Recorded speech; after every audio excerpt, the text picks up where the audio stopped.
Okay, now it's time for chapter 14, which is our last chapter for this week. The Fiendishly Clever Plan. The dragons protested a bit, but the boys yelled them into line, all except for Toothless, who absolutely refused to join in. You must be joking, sneered the little dragon. I refuse to go anywhere near a sea dragon as gigantic as Maximus. Those things are dangerous. I shall stay here and watch you all. Hiccup coaxed and bribed and threatened in vain. You see, said Snotlout, the useless can't even get his own dragon to carry out his pathetic plan. And this is the person you're banking on to get us out of this mess. Ugh, said Dog's Breath the Durbrain. Oh, shut up, Snotlout, chorused the rest of the boys. Hiccup sighed and gave up. Okay, Toothless, you just stay here and miss all the fun. Now, I want everybody to go down to the gull's nesting place and collect as many birds' feathers as you can for the feather bombs. Bird feathers? Scoffed Snotlout. This wimp thinks she can fight an animal like that with bird feathers? Cold steel is the only language a creature like that will understand. Dragons have a tendency to asthma, explained Hiccup. It's all that fire breathing they do. The smoke gets in their lungs. So you think this monster's going to die from asthma right then and there because of a few feather bombs? Why not just feed him fried herring and see whether he drops dead of a heart attack in 20 years or so? Jeered Snotlout. No, said Hiccup patiently.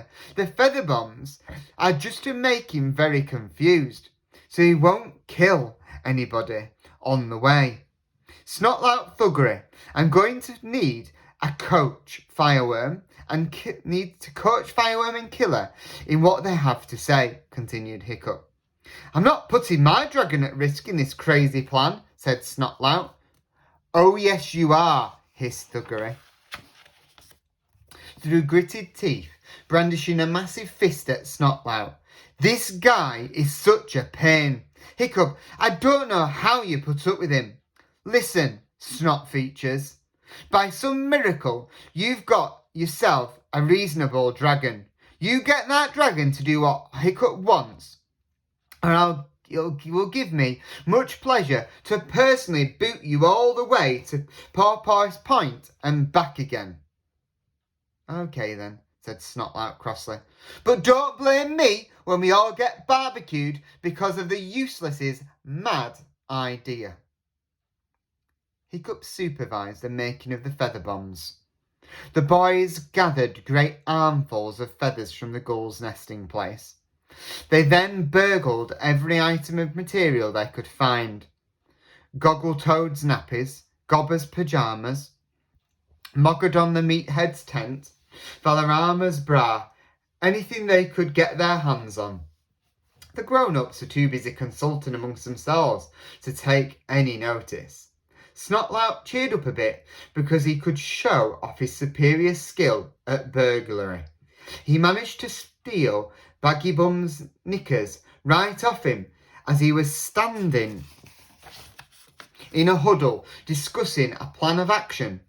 Baggy Bum didn't notice, not even when he reached a hairy hand down to absently-mindedly scratch his great bottom. He was too busy talking about bigger and better methods of yelling. The boys then wrapped the feathers up in the material, so they would fly out when the bomb was dropped. Each team of 10 boys was armed with about 100 of these feather bombs, wrapped in a great parcel made out of an old sail. Hiccup led the hooligans towards the long beach, while Thuggery took the meatheads to Unlandable Cove. The thin column of boys were excitedly chattering as they set off behind Hiccup, Wartyhog and Clueless dragging the sail at the rear, the dragons circling and diving a couple of feet above their heads. Vikings are practically fearless, having been bred to be soldiers. So even Hiccups and Fishlegs had a surge of excitement at the thought of the battle to come. But as soon as the monster came into sight again, the boys and the dragons instantly dropped to their tummies and squirmed forward, hearts beating hard. It was impossible that anything could be that big. Hiccup led them as near as he dared to the edge of the cliff surrounding the long beach. They looked down on the terrible creature snoring in front of them. His nostrils alone were as big as 6 front doors, and the stench reeking out of them made it difficult for the boys to breathe. Wartyhog, who had always had a delicate stomach, threw up disgustingly in the heather. Hiccup, Fishlegs and Clueless unwrapped the feather bombs and gave one to each boy. The boys called the dragons as softly as they could, and each put a feather bomb in their dragon's mouth. They then stood up on the edge of the cliff with their dragons on their outstretched arms. This took about the same amount of bravery it might take for you to leap off a mountain at 1,000 feet. Even with the monster fast asleep, the natural reaction was to keep hidden in the bracken. Hiccup tried to not breathe in. He lifted his arms to give the command to begin. "Go!" whispered Hiccup.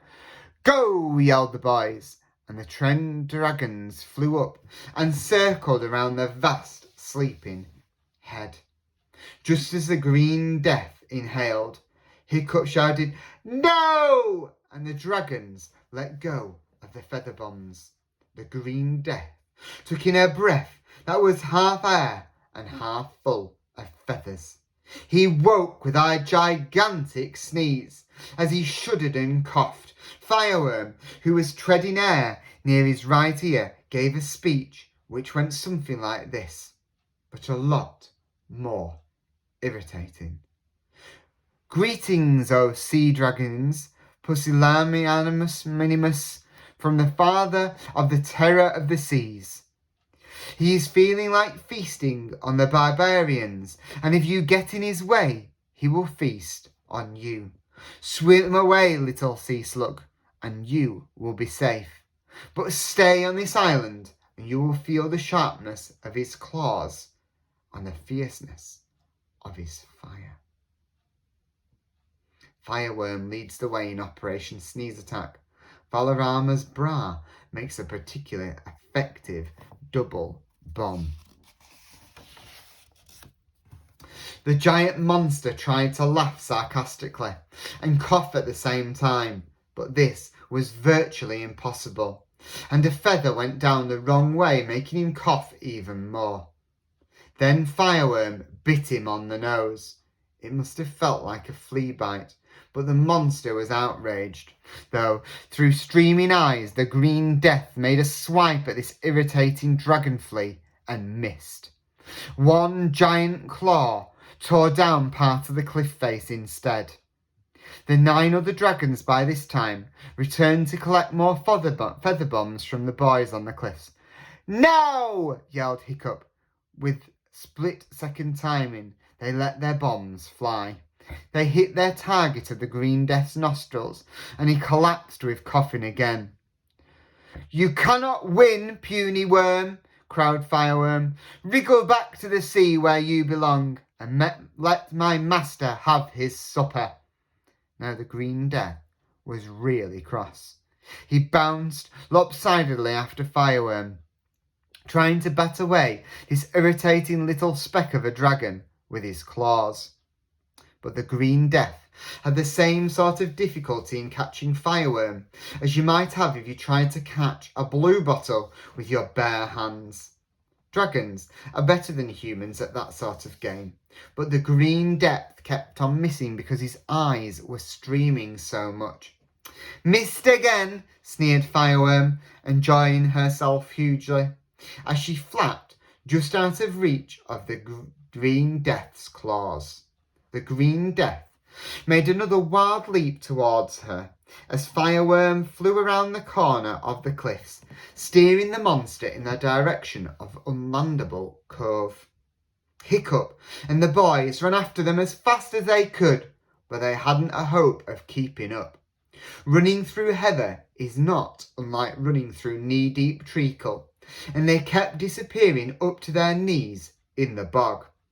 As Fireworm and the monster got further and further ahead in their race along the shoreline, it took longer and longer for the other dragons to fly back to the boys and return with more feather bombs. The military commanders among you will recognise the kind of problems that ensue when the supply line can no longer reach the forces at the front. Eventually, it was taking so long to reload that there came a moment when there were no more feathers tickling the green Death's nostrils, and his eyes stopped streaming, and suddenly he could see the maddening Fireworm pinpoint clear. The Green Death made a lightning reflex swipe at the red dragon and caught her in one gigantic claw. It was lucky for Fireworm that at that very moment the Purple Death came crashing round the corner and struck the Green Death heavily in the stomach. His grip loosened on Fireworm for a second, and she flew off, panting with relief. The Green Death sat down heavily in the sea and fought for breath. The Purple Death did much the same. And next week we'll be continuing with chapter 15, the battle at Death's Head, Headland.